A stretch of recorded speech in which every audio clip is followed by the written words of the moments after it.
I slept with my sister's boyfriend and am now seeing him on the down low NSFW. I know this sounds bad and I feel really guilty, but I do need some outside perspective on this. I, 26F, have a sister Alex, 29F. We never really got along. Her and her friends severely bullied me growing up until around the age of 16 when she moved to university and had no contact with her while she was away. I started dating and she would come home for holidays and tell my boyfriend some really horrible things about me. Some were true and some were not. I was in a mental hospital during my teens and only my immediate family knew about it. Alex would purposely bring this hard time up in front of whoever I was dating to let them know who they are dating, and even worse, when my parents found me passed out naked on the bathroom floor, she took photos of me without anyone's knowledge and would secretly show the boys I was dating. She would exaggerate stories about me being a hardcore druggie because she went through my things in my room when she was back and found weed. These are just some of the things she did when she was around. Unfortunately, all of the guys I dated would stop talking to me because they believed her or they thought she was crazy and didn't want to be around me if she was going to possibly be around. She was so horrible to me that my parents would intervene and would send me to my auntie's house with pocket money to spend shopping as a time away just to get away from her when she was due to come back. Fast forward to today, my sister started dating Ben that has no backbone, and my sister walks all over him and cheats on him all the time. We were all back at my parents' house over Christmas, and she brought him along and I brought my friend Rachel for emotional support. Rachel and I were having some wines in the spa pool and Ben comes out at about 12 a.m. He brings some champagne and glasses and gets in and starts flirting with Rachel and I. He tells us that Alex had drank so much she had thrown up in their bed and then passed out in the spare bedroom.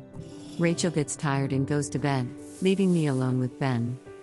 Next thing I know, Ben is pouring his heart out to me that he is so sick of Alex and how horrible she is. He told me she showed him that photo of me on the way here and he felt so uncomfortable about it, and was planning on breaking up with her when he gets back home. We were quite drunk and we started hugging each other while sharing stories about that horrible things that Alex has done to the both of us. He told me that she slept with one of my then boyfriends when I was in my teens, and that's why I never heard from him again after that. We start making out and head over to the outhouse, and I guess you know where this goes. He goes back to bed with Alex and I jump in bed with Rachel.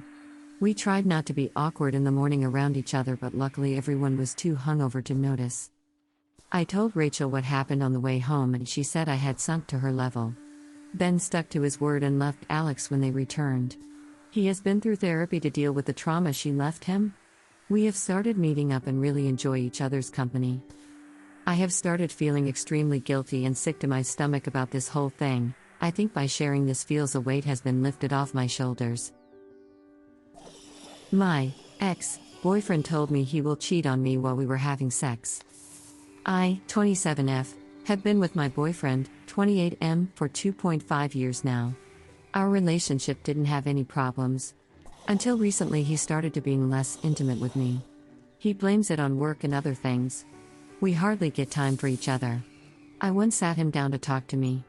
I expressed my feelings that we are not having sex as often as we did and that we should have something to talk about it. We had hours-long talk and came to a solution that we should track back to the times we started dating. He was good to me. He brought me flowers and left me love notes. We had more passionate sex. But that stopped after 3 weeks. I thought this time we should have a serious talk about our relationship and where it is going. I tried to talk to him. He just told me he was really exhausted. I know people would normally tell me that he is cheating on me, but I have yet to get any suspicion of it. We still know each other's passwords. I haven't found anything yet. After weeks of withholding sex and intimacy from me, he was very lovey-dovey. He would cook for me and clean the house without even me having to tell him. He was very intimate with me. That day he set up a romantic mood for me and pampered me. So we took things to our bedroom. He was really gentle at first but then got rough. It felt good. We were going through a dry spell during that time. When I was about to finish, he choked me and said, "I will cheat on you, you fucking slut." I froze. I didn't finish but he did. I don't know what came onto me. I was filled with rage. I kicked him out of my bed. And he had the nerve to act shocked like he hasn't done anything wrong. I was screaming, "Get out." I was on full rampage. I was pushing him out of my bedroom, not caring he was only able to get his underwear and that I was naked. I was able to kick him out in the middle of the night and told him to never show his face or I will kill him.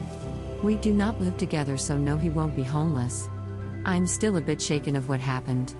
He kept blasting my phone that I overreacted. My mom fudged my boyfriend, so I trashed her ashes NSFW. I was 21-year-old when we were a couple. My mother was narcissistic and severely aggressive towards me. I have to say that my biggest mistake was to tell her how good this guy was in bed.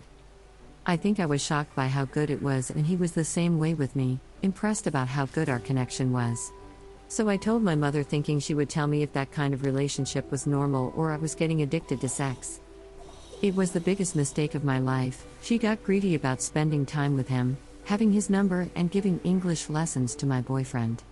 Our main language is Spanish, so she told him it would help to have a better job.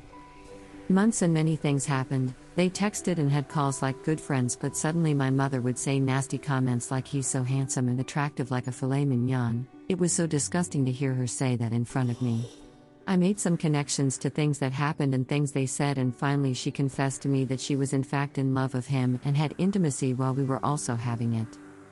I felt like the world crushed. I couldn't believe what happened. I didn't understand anything or why she would go so far to hurt me. Many things happened before. She even let my father grape me when I was 8. I knew I didn't have a good person as a mother. She neglected me in so many ways, but this was the end in my heart for the both of them. I couldn't date anyone for at least 10 years without feeling nauseated, thinking she would do the same again, so I shut myself down for many, many years until she died from a heart attack in our home. I wasn't sad at all. I was finally free from her and the psychological abuse she did to me. Months passed after her death and I wasn't sure what to do with her. I felt like I wasn't free entirely having her at home.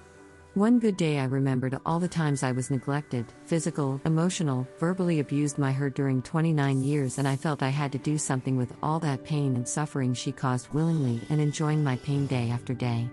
So I took her ashes and threw them away to the garbage. She never thought I would take my revenge or do anything to defend myself from the living hell she put me through. I don't regret what I did, cause no one saved me from her. No one cared about that child wanting to end her life day after day thanks to her mother, so I decided to do something about it, something as terrible and disgusting as her. I'm at peace, my inner child is at peace finally, and she is where she belongs. In the trash.